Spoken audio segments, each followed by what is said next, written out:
அஸ்ஸலாமு அலைக்கும் வரஹ்மத்துல்லாஹி வபரகாத்துஹு.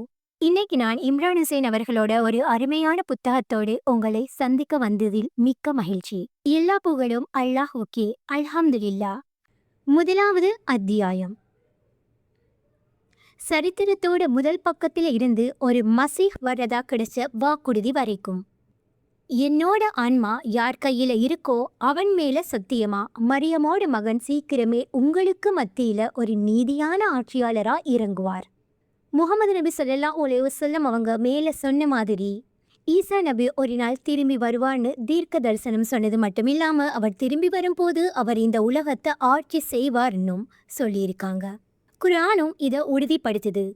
சரித்திரம் எப்படி முடியும்னா, மசீஹ் தலைமையிலான ஒரு கிறிஸ்தவ மக்கள் இந்த உலகத்தை ஆட்சி செய்ததோட தான் முடியும்னு குர்ஆன் சொல்லுது. சரித்திரத்தின் முதல் பக்கத்தில் புனித அரசு. இந்த புக்கோட விஷயத்தோட ஆரம்பத்தை நாம புரிஞ்சுக்கிறதுக்கு குர்ஆன் தர விளக்கம் இறைவன் வானவர்களிடம் சென்ற ஒரு அறிவிப்புல இருந்து ஆரம்பமாகுது. அது என்னன்னா, அவன் பூமிக்கு ஒரு கலீஃபாவை, அதாவது பூமியில ஆட்சி செய்கிற ஒருத்தரை அனுப்ப போறதா சொன்னான். அல் குர்ஆன் 2வது அத்தியாயம் 30வது வசனம். அதுக்கப்புறம் குர்ஆன் அப்படிப்பட்ட ஆட்சி கண்டிப்பா உண்மையின் அடிப்படையிலையும் அதனால நியாயமும் இருக்கணும்னு கட்டளை இட்டுச்சு. அல் குர்ஆன் 38வது அத்தியாயம் 26வது வசனம்.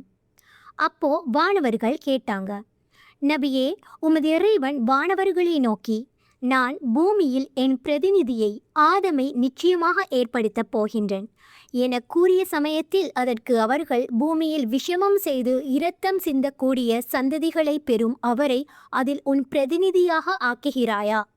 நாங்களோ உன் பரிசுத்த தன்மையை கூறி உன் புகழை கொண்டு உன்னை புகழ்ந்து கொண்டிருக்கிறோம் என்று கூறினார்கள்.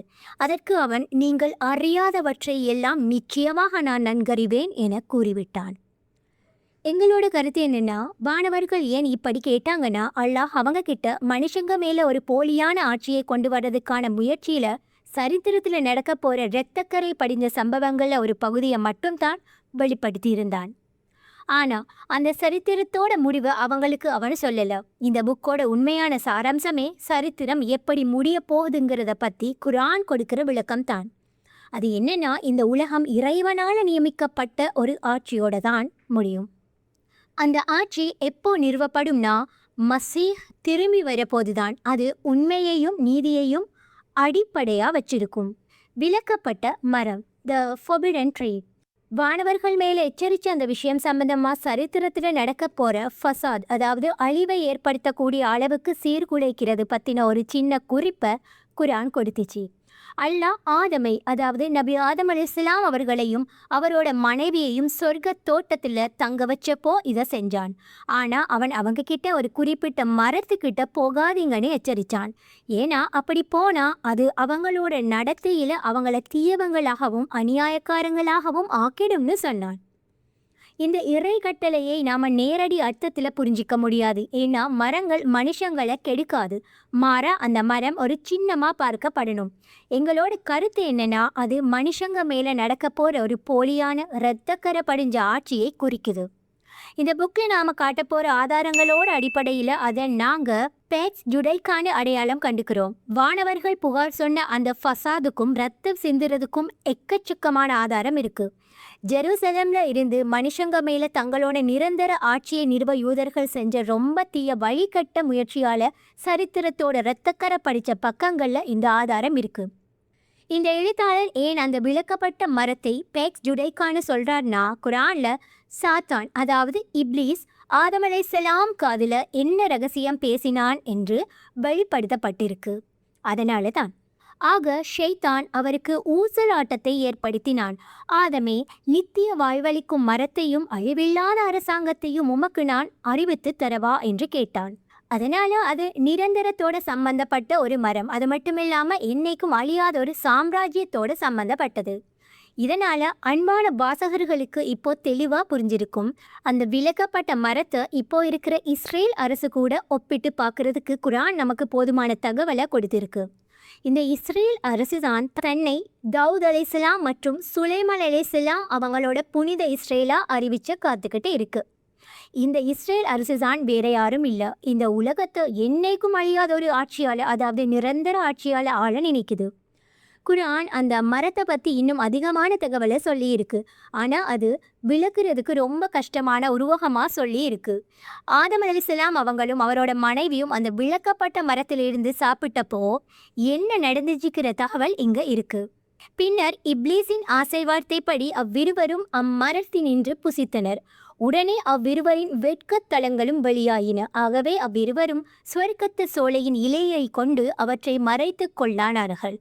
இவ்வாறு ஆதம் தம்முடைய இறைவனுக்கு மாறு செய்து அதனால வழி பிசகி விட்டார். அல் குர்ஆன் 20வது அத்தியாயம் 121வது வசனம். அந்த மரத்திலிருந்து சாப்பிட்டது எப்படி அவங்க 2 பேருக்கும் அவங்களோட நிர்வாணத்தை பற்றின உணர்வை கொண்டு வரும்? அப்புறம் எப்படி அவங்க வெட்கப்பட்டு இலைகளால் அதை மறைச்ச முயற்சி செய்வாங்க? இதை நேரடி அர்த்தத்தில் புரிஞ்சிக்க முடியாது. அதனால இந்த எழுத்தாளர் இந்த சம்பவத்தை பாலியல் உறவுகளோடு சம்பந்தப்படுத்துகிற எந்த விளக்கத்தையும் நிராகரிக்கிறார்.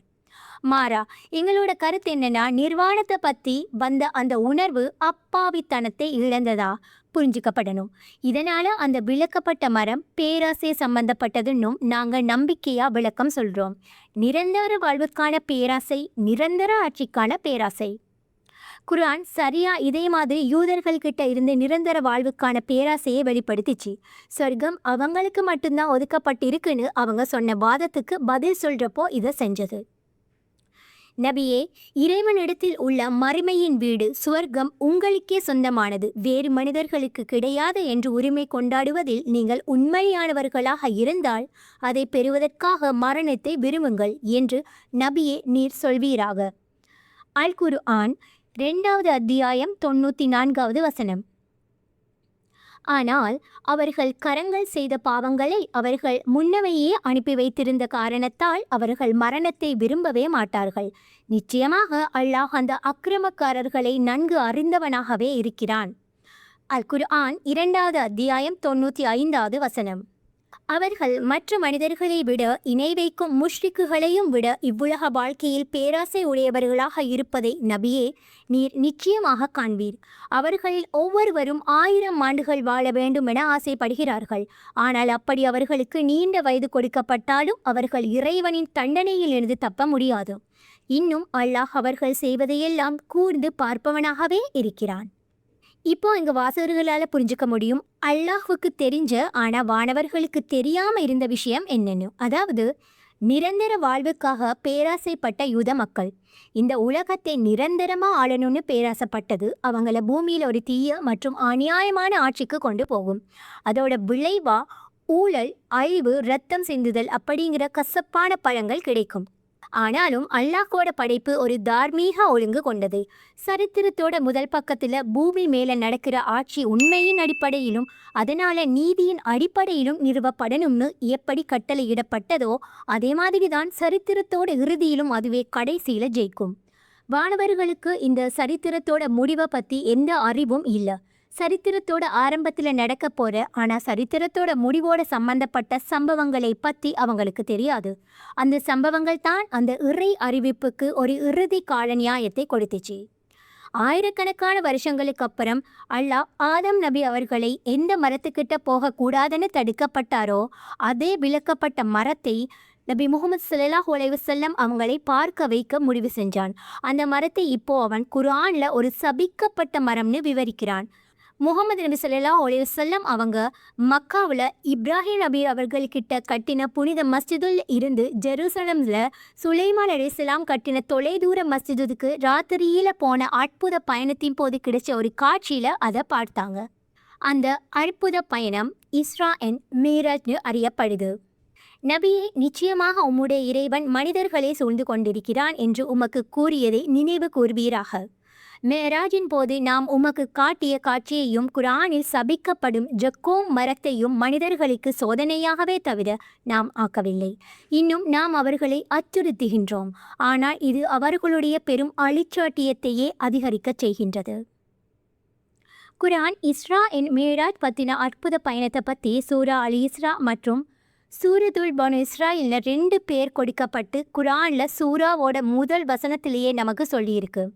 இது எதுக்கு சொல்லப்பட்டிருக்கலாம்னா, இந்த இஸ்ரா அண்ட் மேராஜ் பயணம் அந்த விளக்கப்பட்ட மரத்தால், அதாவது ஜெருசலம்ல இருந்து உலகத்தை என்னைக்குமே அழியாத ஒரு சாம்ராஜ்யத்தால ஆளணுங்கிற யூதர்களோட பேராசையால மனித இனம் அனுபவிக்க போற நரகத்தை நபி முகமது ஸல்லல்லாஹு அலைஹி வஸல்லம் பார்க்கறதுக்கு அனுமதிச்சதுன்னு காட்டுறதுக்காக இருக்கலாம். அதுக்கப்புறம் அல்லாஹ் ஆதம் நபி ஸல்லல்லாஹு அலைஹி வஸல்லம் அவங்களுக்கு பூமியில எப்படி நீதியா ஆட்சி செய்யணுங்கிற விஷயத்தை விளக்க ஆரம்பிச்சான்.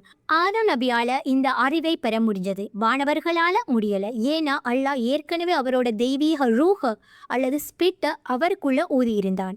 அதோட விளைவா அவர் வெளியிலிருந்தும் அறிவை பெறக்கூடியவராகவும் உள்ளிருந்தும் அறிவை பெறக்கூடியவராகவும் ஆனாரு.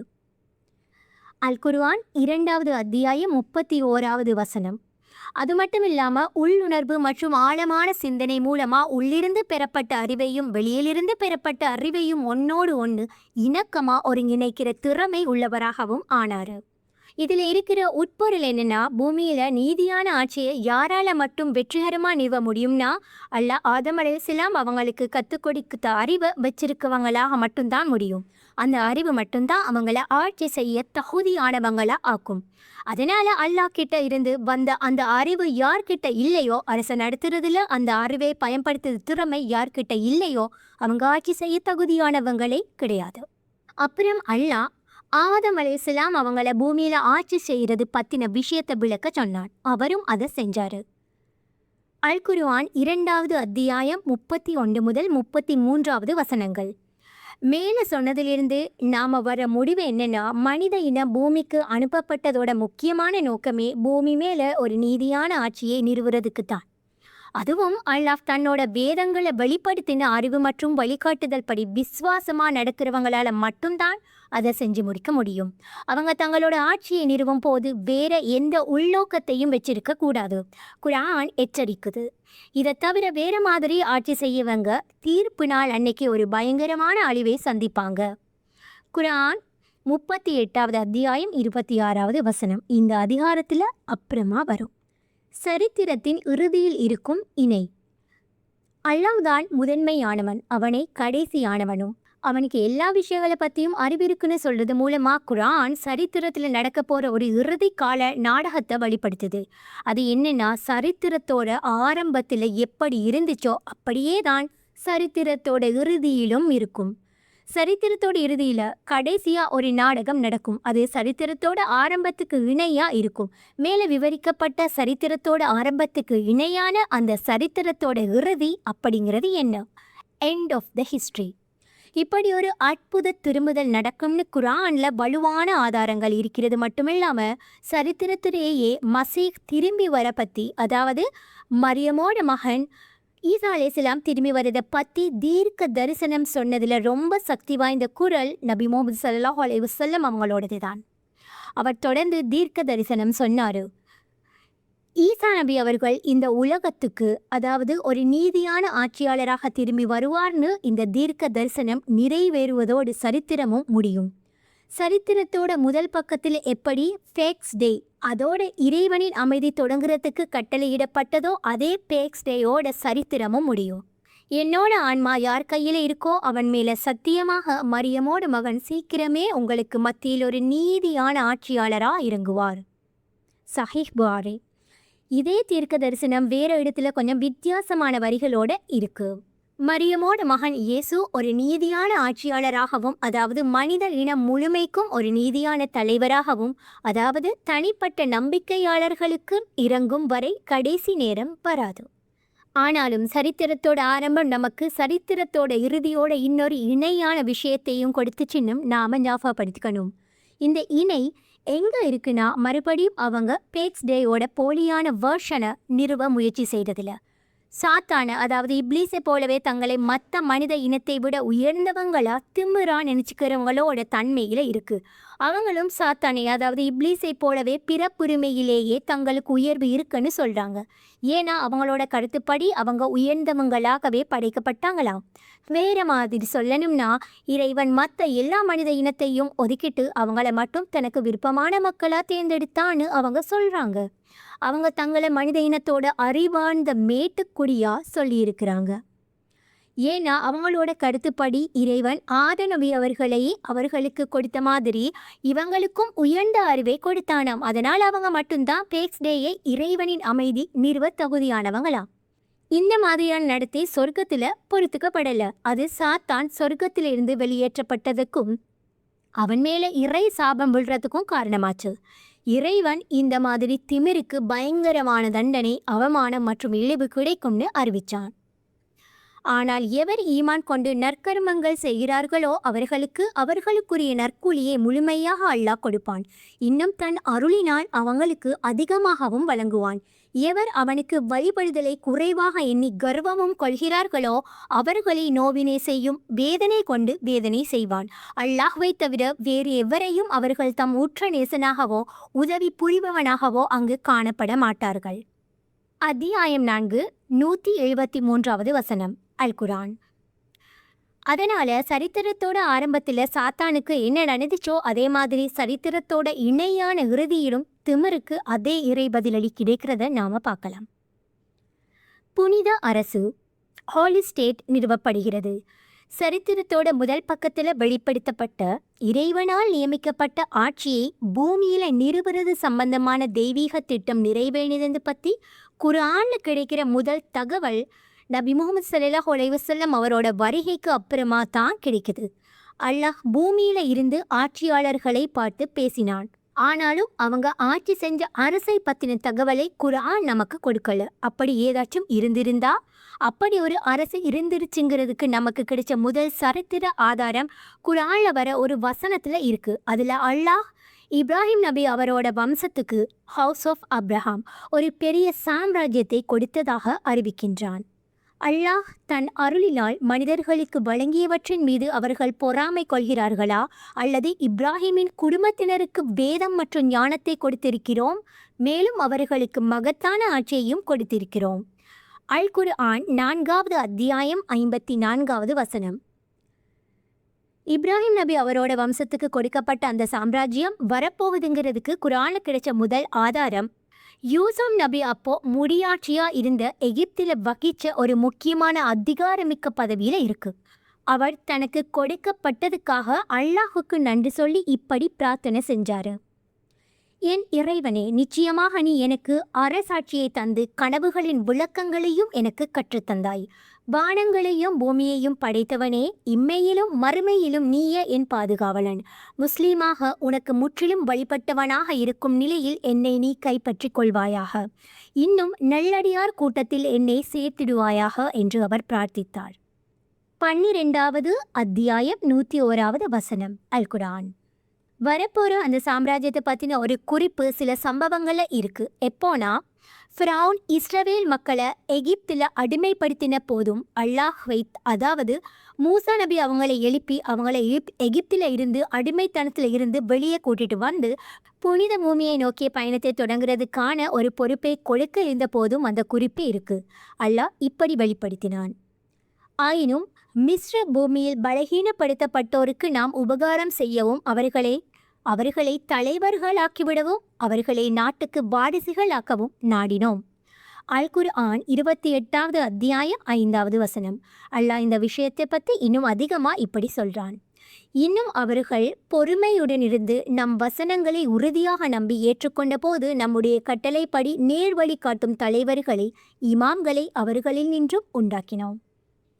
அல் குர்ஆன் 32வது அத்தியாயம் 24வது வசனம். அந்த வலிமையான சாம்ராஜ்யம் வர்றதுக்கு ரொம்ப நாள் ஆகல. உண்மையில இஸ்ரவேல் மக்கள் சுமார் 400 வருஷத்துக்கு முன்னாடி கிளம்பி போன புனித பூமிக்கு திரும்பி வந்த கொஞ்ச நாளையே அது வந்துச்சு. குர்ஆன் சொன்ன இப்ராஹிம் நபியோட வம்சத்துக்கு கொடுக்கப்பட்ட அந்த வலிமையான சாம்ராஜ்யம் எதுனா, அது கிங் தாவூத், அதாவது தாவூத் நபிக்கும் அவரால் புனித பூமியில் நிறுவப்பட்ட புனித இஸ்ரேல் அரசு தான். அல்லாஹ் அவரை பேர் சொல்லி கூப்பிட்டு அவர் பூமியில் ஆட்சி செய்வதற்கு இறைவனால் நியமிக்கப்பட்டார்னு சொன்னான். நாம் அவரிடம் கூறினோம், தாவூதே, நிச்சயமாக நாம் உம்மை பூமியில் பின்தோன்றலாக ஆக்கினோம். ஆகவே மனிதர்களிடையே சத்தியத்தை கொண்டு நீதமாக தீர்ப்பு செய்யும் அன்றையும். ஆனால் இச்சையை பின்பற்றாதீர், ஏனெனில் அது உம்மை அல்லாஹ்வின் பாதையை விட்டும் வழிகெடுத்து விடும். நிச்சயமாக எவர் அல்லாஹ்வின் பாதையை விட்டு வழிகெடுக்கிறாரோ அவர்களுக்கு கேள்வி கணக்கு கேட்கப்படும் நாளை மறந்து விட்டமைக்காக மிக கொடிய வேதனை உண்டு. அல் குர்ஆன் 38வது அத்தியாயம் 26வது வசனம்.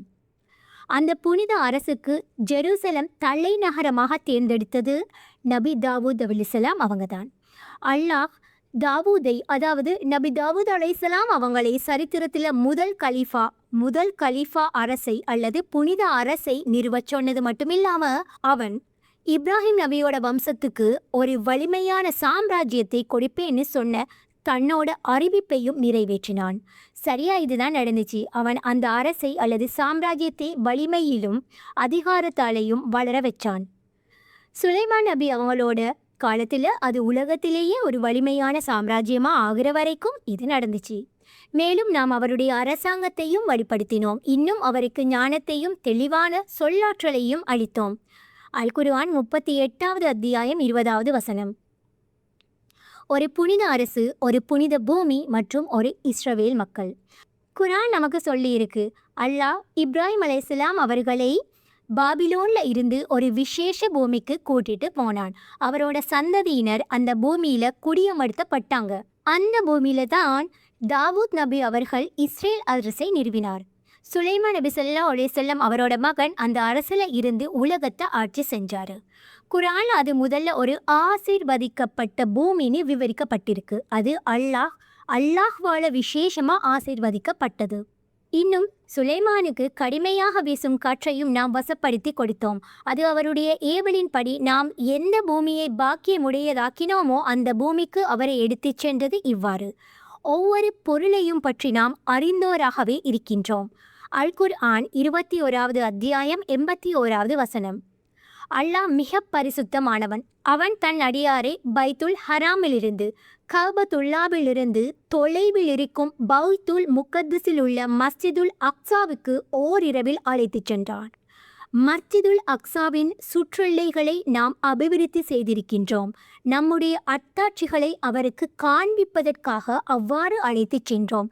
நிச்சயமாக அவன் யாவற்றையும் செவியுறுவோனாகவும் பார்ப்போனாகவும் இருக்கின்றான். அல் குர்ஆன் 17வது அத்தியாயம் 1வது வசனம். இன்னும் நாம் அவரையும் அவருடைய சகோதரர் மகன் லூத்தையும் அகிலத்தாருக்கெல்லாம் பரக்கத்தான பாக்கியமுள்ள பூமியாக நாம் ஆக்கியுள்ள பைத்துல் முக்கத்தஸில் ஈடேற்றம் பெற செய்தோம். அல் குர்ஆன் 21வது அத்தியாயம் 71வது வசனம். தவிர அவர், என் சமூகத்தோரே, உங்களுக்காக அல்லாஹ் விதித்துள்ள புண்ணிய பூமியில் நுழையுங்கள். இன்னும் நீங்கள் புறமுதுகு காட்டி திரும்பி விடாதீர்கள். அப்படி செய்தால் நீங்கள் நஷ்டமடைந்தவர்களாகவே திரும்புவீர்கள் என்றும் கூறினார். அல் குர்ஆன் 5வது அத்தியாயம் 21வது வசனம். இஸ்ரவேலர்கள் உண்மையிலேயே இப்ராஹிம் நபியோட சந்ததிதான். அவரோட மகன் இசாக் அலைஹிஸ்ஸலாம் மூலமாகவும் இசாக் அலைஹிஸ்ஸலாமோட மகன் யாக்கூப் அலைஹிஸ்ஸலாம் அவர்கள் மூலமாகவும் வந்தவங்க. குர்ஆன் அவங்கள பனு இஸ்ரேல்னு சொல்லுது. கீழே வர வசனத்தில் ஜக்காரியா ஒரு மகனுக்காக பிரார்த்தனை செய்கிறார். இதில் பனு இஸ்ரேல் அப்படிங்கிற பேர் யாக்கூப் அலைஹிஸ்ஸலாம் அவரோட வம்சா வழியில் வரவங்களுக்கு கொடுக்கப்பட்ட பேர் தான் நமக்கு உறுதியாக கிடைக்குது. அவர் எனக்கு வாரிசாகவும் இருப்பார், யாக்கூபுடைய சந்ததியினருக்கு வாரிசாகவும் இருப்பார். என் இறைவனே, அவரை உன்னால் புரிந்து கொள்ளப்பட்டவராகவும் நீ ஆக்கி வைப்பாயாக. 19வது அத்தியாயம் 6வது வசனம். இந்த புக்கோட அடுத்த அதிகாரத்தில் அடுத்த சேப்டரில் விளக்க போடுற காரணங்களுக்காக குர்ஆன் கீழே வர வசனத்தில் யாக்கூப் அலைஹிஸ்ஸலாம் அவங்களுக்கு இஸ்ரேல் அப்படிங்கிற பேரை பயன்படுத்த முடிவு செஞ்சது. இவர்கள் ஆதமுடைய சந்ததியிலும் நூஹுடன் கப்பலில் நாம் ஏற்றிக்கொண்டவர்களின் சந்ததியிலும் இப்ராஹிமுடைய இஸ்ராயேல் யாக்கூப் சந்ததியிலும் இன்னும் நாம் தேர்ந்தெடுத்து நேர்வழியில் நடத்தியவர்களிலும் உள்ள நபிமார்கள் ஆவார்கள். இவர்கள் மீது அல்லாஹ் அருளை பொழிந்தார்.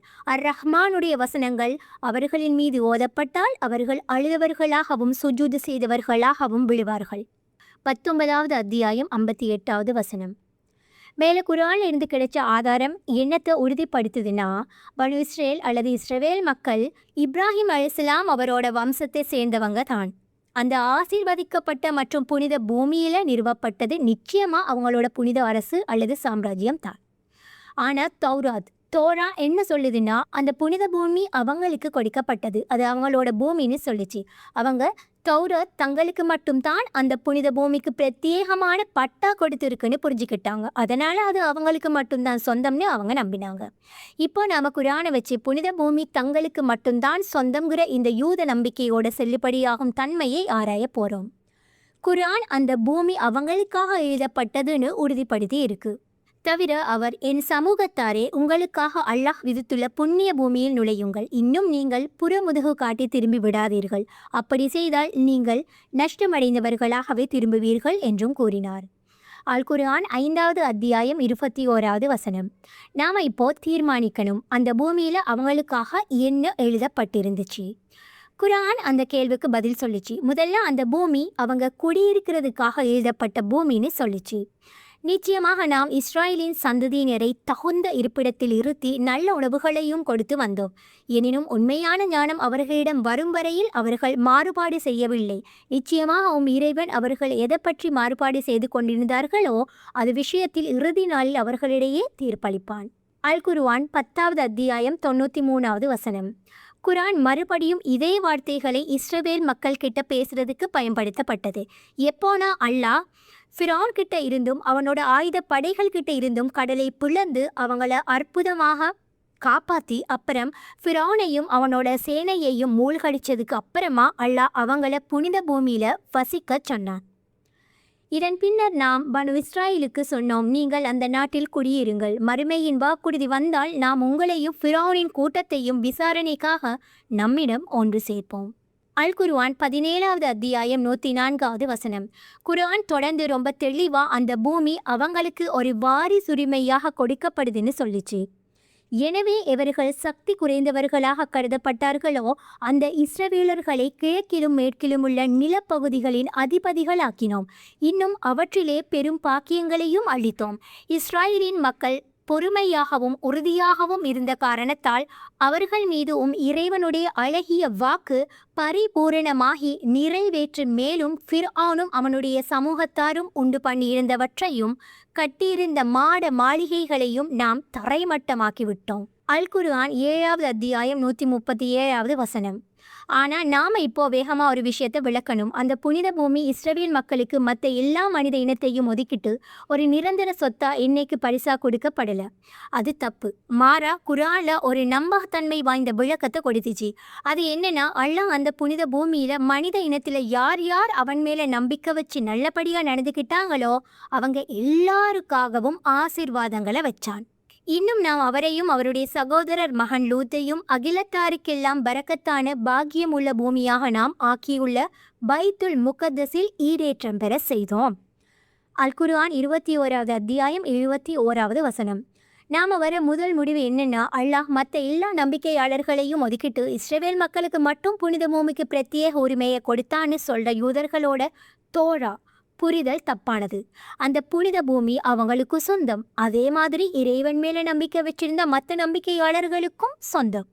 அந்த பூமி கொடுக்கப்பட்டது நிபந்தனையோடது அல்ல, நிபந்தனை இல்லாமல், அன்கண்டிஷனல். யூதர்கள் தௌராதை எப்படி புரிஞ்சுக்கிறாங்கன்னா, அந்த புனித பூமி இஸ்ரவேல் மக்களுக்கு நிபந்தனை இல்லாமல் கொடுக்கப்பட்டதுன்னு அறிவிக்கப்பட்டதா புரிஞ்சுக்கிறாங்க.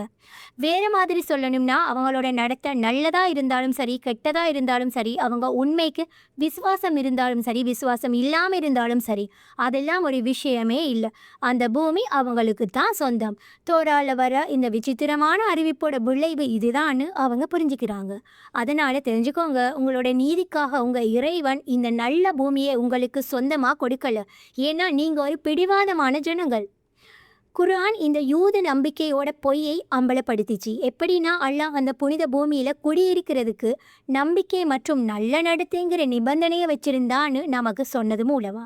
நிச்சயமாக நாம் ஜபூர் வேதத்தில் முந்திய வேதத்தை பற்றி நினைவூட்டிய பின் நிச்சயமாக பூமியை சாலிகான என்னுடைய நல்லடியார்கள் வாரிசாக அடைவார்கள் என்று எழுதியிருக்கிறோம். அல் குர்ஆன் 21வது அத்தியாயம் 105வது வசனம். பூமியோட எந்த பகுதியிலேயும் இந்த அறிவிப்பு மேலே சொன்னது புனித பூமியில் அமல்படுத்தப்பட்டதை விட அழுத்தமாக அமல்படுத்தப்படலை. ஏன்னா குர்ஆன் இன்னும் என்ன வெளிப்படுத்திச்சுன்னா, எப்போலாம் இஸ்ரவேலர்கள் அந்த புனித பூமியில் வசிக்கிறதுக்கான நிபந்தனைகளை மீறினாங்களோ அப்போதெல்லாம் அல்லாஹ் அவங்கள அந்த பூமியை விட்டு வெளியேற்றினான். குர்ஆன் இந்த மாதிரி மீறல்கள் நடந்த 2 காலகட்டங்களை அடையாளம் காட்டுது. அந்த 2 சந்தர்ப்பங்களையும் அல்லாஹ் அவங்கள புனித பூமியிலிருந்து வெளியேற்றினான் என்றும் அறிவிக்குது. இஸ்ராயலின் சந்ததியினருக்கு முன் அறிவிப்பாக தௌராத் வேதத்தில் நிச்சயமாக நீங்கள் பூமியில் இருமுறை குழப்பம் உண்டாக்குவீர்கள், அல்லாஹ்வுக்கு வழிபடாது ஆணவத்துடன் பெரும் அழிச்சாட்டியங்கள் செய்பவர்களாக நடந்து கொள்வீர்கள் என்று அறிவித்தோம். எனவே அவ்விரண்டின் முதலாவது வாக்குறுதி நிறைவேறும் காலம் வந்தபோது உங்களுக்கு எதிராக போரில் கொடிய வலிமையுடைய நம் அடியார்களை ஏவிவிட்டோம். அவர்கள் உங்கள் வீடுகளில் புகுந்து உங்களையும் உங்கள் பொருள்களையும் தேடி அழித்து விட்டார்கள். இவ்வாறு முதல் வாக்குறுதி நிறைவேறியது. பின்னர் அவர்கள் மீது வெற்றியடையும் வாய்ப்பை உங்களால் திருப்பினோம். ஏராளமான பொருள்களையும் புதல்வர்களையும் தந்தது கொண்டு உங்களுக்கு உதவி செய்து உங்களை திரளான கூட்டத்தினராகவும் ஆக்கினோம். நீங்கள் நன்மை செய்தால் உங்களுக்கே நன்மை செய்து கொள்கிறீர்கள், நீங்கள் தீமை செய்தால் அதுவும் உங்களுக்கே தீமையாகும். உங்கள் முகங்களை சோகமடைய செய்வதற்காகவும் பைத்துல் முகத்தஸில் முதல் முறையாக அவர்கள் நுழைந்தது போல் நுழைந்து அவர்கள் தாங்கள் கைப்பற்றி கொண்டவைகளை முற்றாக அழித்து விடுவதற்காகவும் எதிரிகளை 2ஆம் வாக்குறுதி வரும் பொழுது நாம் அனுப்பினோம். அல் குர்ஆன் 17வது அத்தியாயம் 4 முதல் 7வது வசனங்கள். இஸ்ரவேலர்களோடு 2 காலகட்ட ஃபசாத், அதாவது அழிவை ஏற்படுத்தக்கூடிய சீர்குலைவு பற்றியும், அதனால் அவங்க 2 தடவை அந்த பூமியிலிருந்து வெளியேற்றப்பட்டது பற்றியும், அந்த பூமி அவங்களுக்கு வசிக்கிறதுக்காக கொடுக்கப்பட்டிருந்தாலும் கூட சொன்னதுக்கு அப்புறமா குர்ஆன் அவங்க கிட்ட கருணைக்காக கதவு இன்னும் திறந்தே இருக்குன்னு சொல்லிச்சு.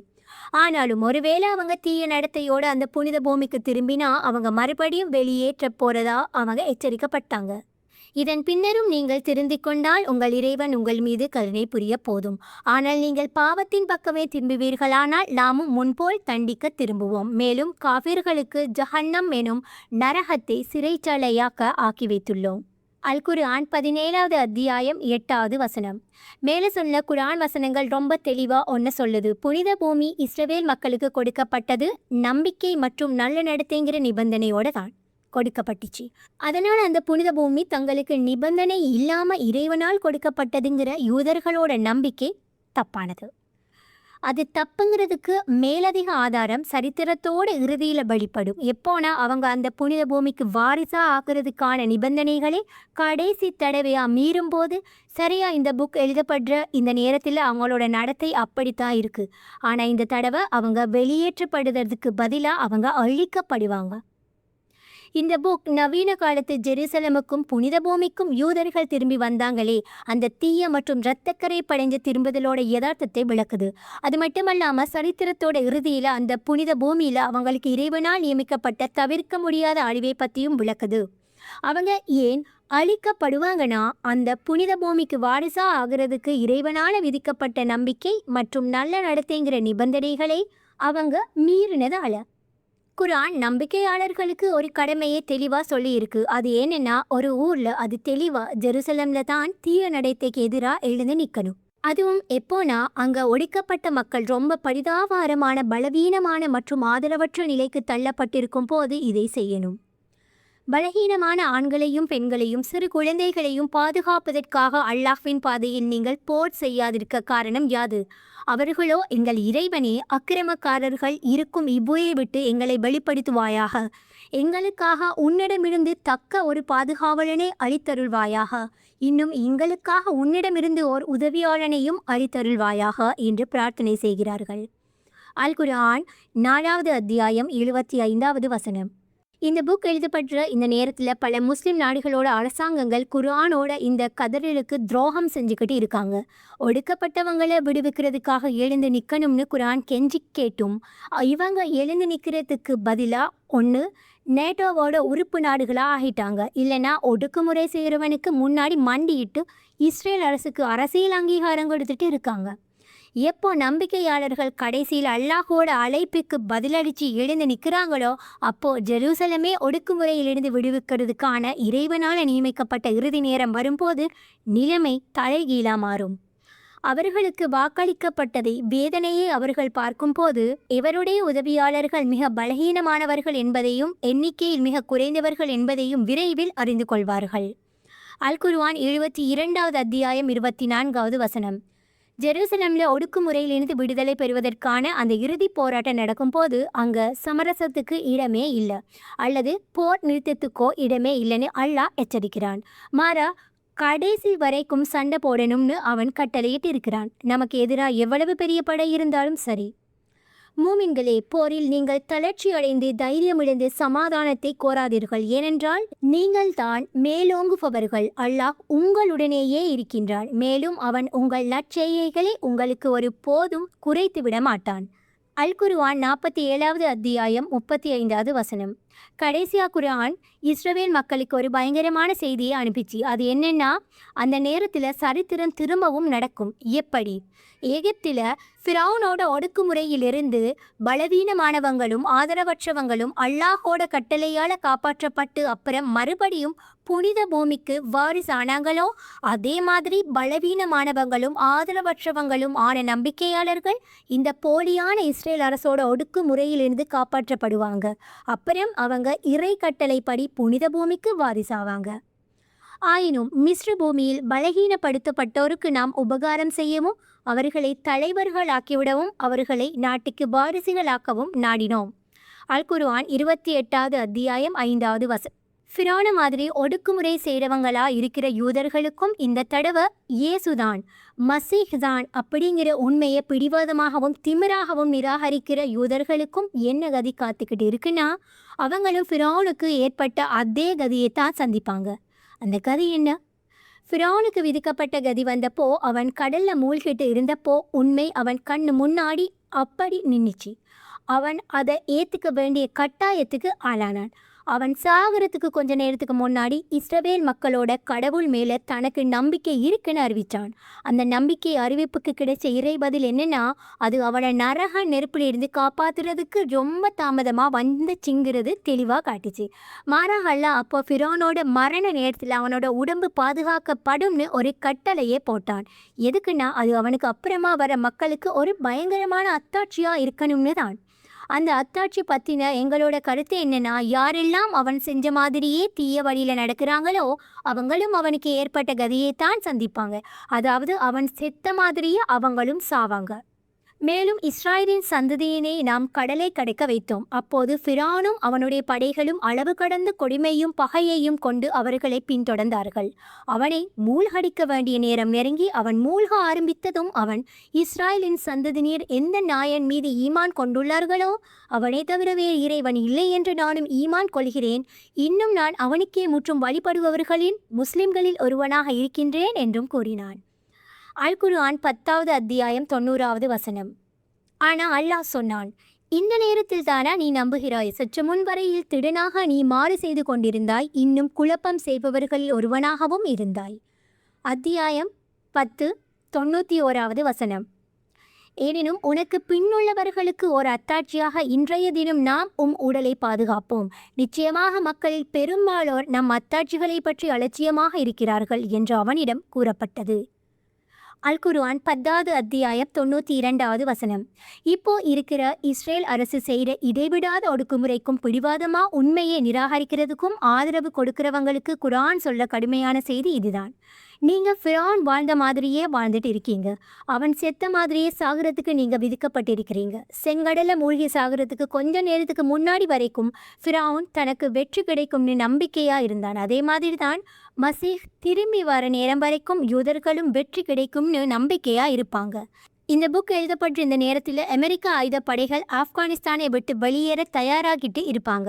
20 வருஷமாக கொடூரமான அநியாயமான இராணுவ ஆக்கிரமிப்பு செஞ்சும் ஆப்கான் மக்கள் அவங்களால அடக்க முடியலை. அமெரிக்கா பின்வாங்கிறது சோவியத் யூனியன் போனதுக்கு அப்புறம் அங்கே நிறுவப்பட்ட ஆப்கானிஸ்தான் இஸ்லாமிய எமிரேட்ஸை நிச்சயமாக மீட்டெடுக்கும். இப்படித்தான் தெய்வீக திட்டம் மெதுவாக அரங்கேறிவிட்டு இருக்கு. இது கடைசியில் புனித பூமியை ஒடுக்குமுறை செய்கிறவங்களில் இருந்து சுத்தப்படுத்துறத பார்க்கும். நபி ஸல்லல்லாஹு அலைஹி வஸல்லம் அவங்க கொரோசானில் இருந்து வர ஒரு தடுக்க முடியாத இராணுவ புனித பூமியை விடுவிக்கும் அப்படின்னு தீர்க்க தரிசனம் சொன்னாங்க. இப்போ நடக்கிற நிகழ்வுகள் இது கண்டிப்பாக நடக்கும்னு உறுதிப்படுத்துகிற மாதிரி தெரியுது. புனித இஸ்ரேல் அரசின் திடீர் மறைவு. சுலைமான் அலைஹிஸ்ஸலாம் அவங்களோட மரணத்துக்கு கொஞ்ச காலத்துக்கு பிறகு அந்த புனித இஸ்ரேல் அரசு உடைய ஆரம்பிச்சது. கடைசியில் காணாமலே போயிடுச்சு. இஸ்ரவேல் மக்களோட வரலாற்றில் இதுதான் ரொம்ப அதிர்ச்சிகரமான மற்றும் வேதனையான நிகழ்வா இருந்திருக்கணும். அந்த புனித இஸ்ரேல் மர்மமாக காணாமல் போனதுக்கான காரணம் பற்றி அவங்களுக்கு எந்த உறுதியான அறிவும் இல்லை. அப்பவும் சரி, இன்னைக்கு வரைக்கும் சரி, மாறா அவங்க இந்த விஷயத்தை பற்றி விவாதம் செஞ்சாங்க. அவங்களோட விளக்கங்களையும் கருத்து வேறுபாடு நிறையவே இருந்துச்சு. எப்போ குரான் வெளிப்படுத்தப்பட்டதோ அப்போதான் அல்லாஹ் முதல் முறையாக இந்த புனித இஸ்ரேல் அரசு காணாமல் போனதுக்கான உண்மையான விளக்கத்தை வெளிப்படுத்தினான். நாங்கள் அந்த தலைப்பில் த குரான் தஜ்ஜால் இந்த ஜசத் அப்படிங்கிற பேரில் ஒரு புக் எழுதியிருக்கிறோம். அந்த புக்கை நான் ஆல்ரெடி அப்லோட் பண்ணியிருக்கிறேன். நண்பர்களே, உங்களுக்கு தேவைன்னா அந்த புக்கையும் நீங்கள் போய் கேட்கலாம். வாசகர்கள் அந்த புக்கில் விரிவான விளக்கத்தை பார்க்கலாம். குரான் என்ன சொல்லி இருந்துச்சுன்னா, இஸ்ரவேல் மக்கள் எந்தெந்த விஷயங்களில் கருத்து வேறுபாடு கொண்டிருந்தாங்களோ அதில் பல விஷயங்களை அவங்களுக்கு விளக்குறதுக்காகத்தான் அது வந்துச்சுன்னு சொல்லியிருந்துச்சு. இதுவும் புனித அரசு காணாமல் போனது துல்லியமாக அப்படி விளக்கப்பட்ட விஷயங்களில் ஒன்று தான். குரானில் இருக்கிற அந்த விளக்கம் சுருக்கமாக இங்கே இருக்குது. வரலாற்றில் துல்லியமாக எந்த நேரத்தில் புனித இஸ்ரேல் உலகத்தில் ஒரு புனித ஆளும் அரசா, அதாவது பேக்ஸ்டேயா இருந்துச்சோ அந்த நேரத்தில் தான் அல்லாஹ் சுலைமான் நபி அவங்கள ஒரு நிகழ்வை அனுபவிக்க வச்சான். அது அவங்களுக்கு மன உளைச்சலை கொடுத்துச்சு. இன்னும் நாம் சுலைமானை திட்டமாக சோதித்தோம். அவருடைய அரியணையில் ஒரு முண்டத்தை எறிந்தோம். ஆகவே அவர் நம்மளவில் திரும்பினார். அல் குர்ஆன் 38வது அத்தியாயம் 34வது வசனம். சுலைமான் நபி அனுபவித்தது கண்டிப்பாக ஒரு காட்சியாக தான் இருக்கணும். அதில் அவரோட சிம்மாசனத்தில் யாரோ ஒருத்தர் உட்கார்ந்து இருக்கிறத அவர் பார்த்தாது. குர்ஆன் அந்த நபரை ஒரு ஜசத் அப்படின்னு விவரித்தது. அந்த காட்சியை ஒரு ஃபித்னா அப்படின்னு சொல்லிச்சு. அதாவது சுலைமான் நபிக்கு அது ஒரு மன உளைச்சலை கொடுத்துச்சு. சுலைமான் நபி உடனே அந்த ஜசதை அடையாளம் கண்டுக்கிட்டாரு.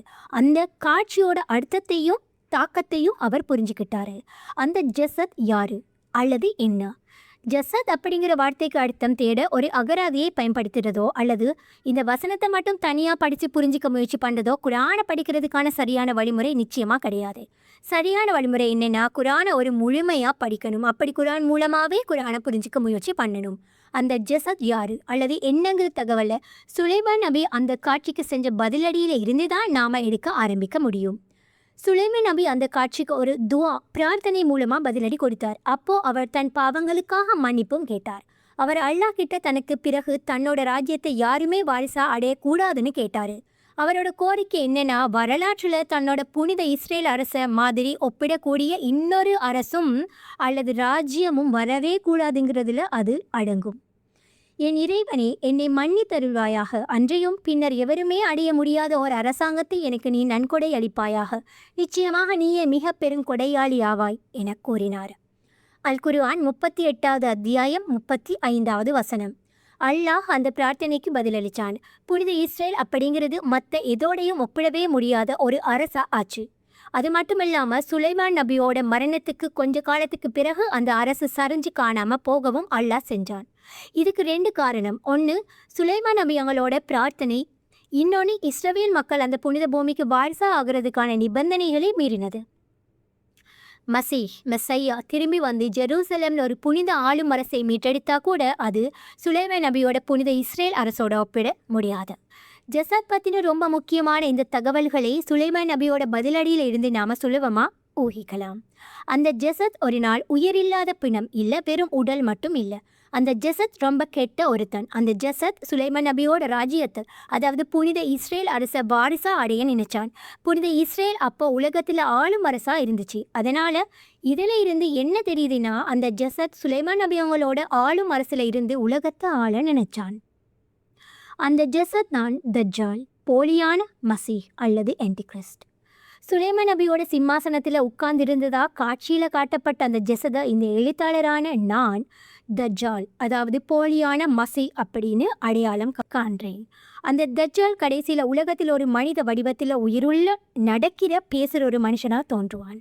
நான் இந்த ஜசதை தஜ்ஜால்னு அடையாளம் சொல்லுது சரின்னு நீங்கள் முழுசாக நம்பினா ஒழிய இந்த எழுத்தாளரோட இந்த கருத்தை யாருமே தயவு செஞ்சு இந்த கேபிட்டலைசேஷனை மன்னிச்சுக்கோங்க, ஏற்றுக்க வேண்டாம். எங்களோட கருத்து, எங்களோட வியூ என்னன்னா, தஜ்ஜாலை ஏன் குரானில் ஜசத்னு சொன்னாங்கன்னா, அல்லாஹ் ஒவ்வொரு மனுஷனுக்குள்ளேயும் ஊதுறானே அந்த ரூஹ், அதாவது அந்த ஆன்மா, அது அவன்கிட்ட இருக்காது. தஜ்ஜால் போலியான மசீக்கிட்ட ஒரு மனுஷனுக்கு இருக்கிற எல்லா வெளிப்படையான குணாதிசயங்களும் இருக்கும். ஆனா உள்ளுக்குள்ள ஒரு ஆன்மீக ஆளுமை இல்லாதவனா இருப்பான். அவனை பின்பற்றும் எல்லாரும் கூட கடைசியில ஒரு ஆன்மீக வெற்றிடத்துல தான் வாழ்வாங்க. அவங்க உள்ளுக்குள்ள செவிடா, ஊமையா, குருடா ஆகிடுவாங்க. அவன் அவங்கள நரக நெருப்புக்கு கூட்டிட்டு போவான். தஜ்ஜாலை பின்பற்றுவங்களோட மிக அடிப்படையான குணம் என்னன்னா, அவங்க ஃபர்ஸ்ட் லைன் வாழ்க்கையை ரொம்ப சௌகரியமாக ஏற்றுக்கிறது தான். அவங்க எல்லா விஷயங்களையும் வேக வேகமாக யோசிக்கிறதுலும் அந்த ஃபாஸ்ட் லைன் வாழ்க்கையை பற்றின எல்லாத்தையும் தெரிஞ்சுக்கிறதுலையும் ஆச்சரியப்படுத்துகிற திறமையை காட்டுவாங்க. ஆனால் இதனால் அவங்களால விமர்சன ரீதியாக யோசிக்க முடியாது. ஏன்னா அப்படி யோசிக்கிறதுக்கு நேரமும் பொறுமையும் தேவை. அதனால் குர்ஆனில் இருக்கிற ஆழமான அறிவு அவங்களால எப்பவுமே அடைய முடியாது. அந்த அறிவை ஆழமான சிந்தனை மூலமாக மட்டும்தான் அணுக முடியும். இதுக்கு த குர்ஆன் அண்ட் தஜ்ஜால் த ஜசத் என்ற என்னோட புக்கை கண்டிப்பாக பாருங்கள். உங்களுக்கு அந்த புக் வேணும்னா கண்டிப்பாக நான் அதை பதிவிட்டிருக்கிறேன், போய் நீங்கள் கேட்கலாம். மசையா பற்றின தெய்வீக வாக்குறுதி. புனித இஸ்ரேல் மர்மமாகவும் அதிர்ச்சியாகவும் சரிஞ்சு காணாமல் போனதுக்கு கொஞ்ச காலத்துக்கு பிறகுதான் அது நடந்திருக்கணும். அப்போது இஸ்ரேல் மக்கள் இன்னும் அந்த அதிர்ச்சியில் இருந்து மீளாவ வலியையும் வேதனையையும் தூக்கத்தையும் அனுபவிச்சுட்டு இருந்த நேரமே இருந்திருக்கணும். அப்போதான் அல்லாஹ் அவங்களுக்கு ஒரு ஆறுதலையும் சந்தோஷத்தையும் கொடுத்திருக்கணும். எப்படின்னா, அவங்களுக்கு ஒருத்தர் அனுப்புவேன்னு ஒரு தெய்வீக வாக்குறுதி கொடுத்தான். அவர் அவங்களோட நபியா இருப்பார். அவர் மசீஹ் அப்படின்னு அறியப்படுவார். வாக்குறுதி அளிக்கப்பட்ட மசீஹோட வருகை பற்றின செய்தியை அவங்க ரொம்ப சந்தோஷமாக ஏற்றுக்கிட்டு இருக்கணும். ஏன்னா அவர் வந்து ஒரு காலத்தில் புனித இஸ்ரேல் உலகத்தை ஆட்சி செஞ்சதே அந்த பொற்காலத்தை திருப்ப கொண்டு வருவான்னு அவங்க நம்பினாங்க. இன்னொரு சாத்தியமும் இருக்குது. மசீஹ் பற்றின வாக்குறுதி செய்தி அவங்களுக்கு எப்போ கிடைச்சிருக்கலாம்னா, இஸ்ரேல் அரசு சரிஞ்சதுக்கு அப்புறம் மட்டும் இல்லாமல் முதல் ஃபசாத் காலம், அதாவது அல் குர்ஆன் 17வது அத்தியாயம் 4 முதல் 7 வரையான வசனங்கள் நடந்ததுக்கு பிறகாகவும் இருக்கலாம். அப்போ இஸ்ரவேல் மக்கள் புனித பூமியிலிருந்து வெளியேற்றப்பட்டு பாபிலோனுக்கு அடிமைகளாக கொண்டு செல்லப்பட்டாங்க. அவங்க ஒருவேளை கிட்டத்தட்ட 100 வருஷம் வரைக்கும் பாபிலோனில் நாடு கடத்தப்பட்டு வாழ்ந்திருக்கலாம். அந்த காலம் முழுசும் மசீஹ் வர நாளுக்காக ஏங்கிக்கிட்டே இருந்திருக்கலாம். ஒவ்வொரு கிறிஸ்தவரும் ஒவ்வொரு யூதரும் மசீஹோட வருகையை நம்பினாலும் ரொம்ப மர்மமாக நற்செய்திக்கு முந்தைய வேதங்களை அந்த வேதங்களை இஸ்ரவேல் மக்களுக்கு அனுப்பப்பட்ட பல நபிமார்களோட வாழ்க்கையும் போதனைகளும் பதிவு செய்யப்பட்டிருக்கு. ஆனால் அதில் தெய்வீகமாக வாக்குறுதி அளிக்கப்பட்ட மசீஹ் பற்றின தெளிவான மற்றும் துல்லியமான தகவல்கள் இல்லை. யாரோ ஒருத்தர் மசீஹ் பற்றின வாக்குறுதி சம்பந்தமான அந்த தகவல்களை அந்த வேதங்களை இருந்து நீக்கி இருக்கிறதுக்கு முழுசா சாத்தியம் இருக்குது. ஏன்னா அப்படி காணாமல் போன அந்த தகவல் மட்டும் இருந்திருந்தா அது ஈசா நபி அவங்களைத்தான் மசீஹ்னு உறுதிப்படுத்தி இருக்கும்.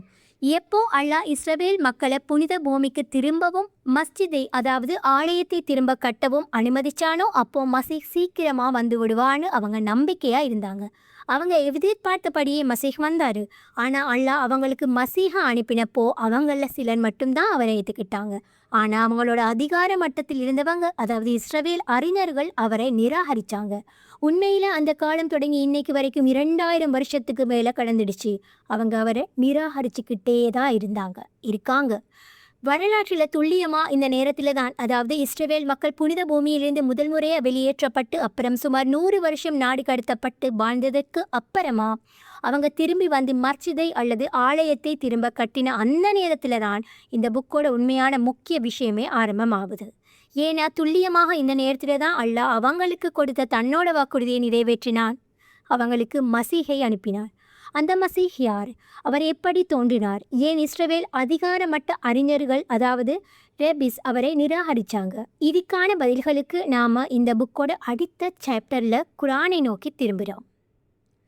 குறிப்பு: இந்தியாவில் இருந்து மிர்சா குலாம் அகமது அப்படின்னு ஒருத்தர் மரியமோட மகன், மரியம் அலைஹிஸ்ஸலாம் அவர்களுடைய மகன் திரும்பி வர்றது பற்றின இந்த தீர்க்க தரிசனத்தோடு தன்னை அடையாளப்படுத்திக்க முயற்சி செஞ்சார். அந்த அற்புத திரும்புதலோட தீர்க்க தரிசனத்தை நான் தான் நிறைவேற்றுறேன்னு அவர் சொன்னார். ஆனால் அவருக்கு ஒரு தீர்க்கவே முடியாத பிரச்சனை இருந்துச்சு. ஏன்னா அவர் ஒரு பஞ்சாபி பெண்ணோட, ஆனால் அந்த தீர்க்க தரிசனம் மரியம் அலைஹிஸ்ஸலாம் அவங்களோட மகனாக இருக்கிற ஒருத்தரோட திரும்புதலை தான் அடையாளப்படுத்தி சொல்லிச்சு. ஒருவேளை அவரோட பஞ்சாபி அம்மாவுக்கு மரியாம்னு மறுபெயர் வச்சா கூட அது அவரோட பிரச்சனையை தீர்க்க போதாது. ஏன்னா ஒட்டுமொத்த வரலாற்றிலையும் ஒரே ஒரு கன்னி மாதாவான மரியம் அலைஹிஸ்ஸலாம் மட்டும்தான் இருக்காங்க. முதலாவது அத்தியாயம் இத்தோடு நிறைவு பெறுகிறது. மீண்டும் 2வது அத்தியாயத்துடன் உங்களை சந்திக்க வருகிறேன். அஸ்ஸலாமு அலைக்கும் வரஹ்மத்துல்லாஹி வபரகாத்துஹு.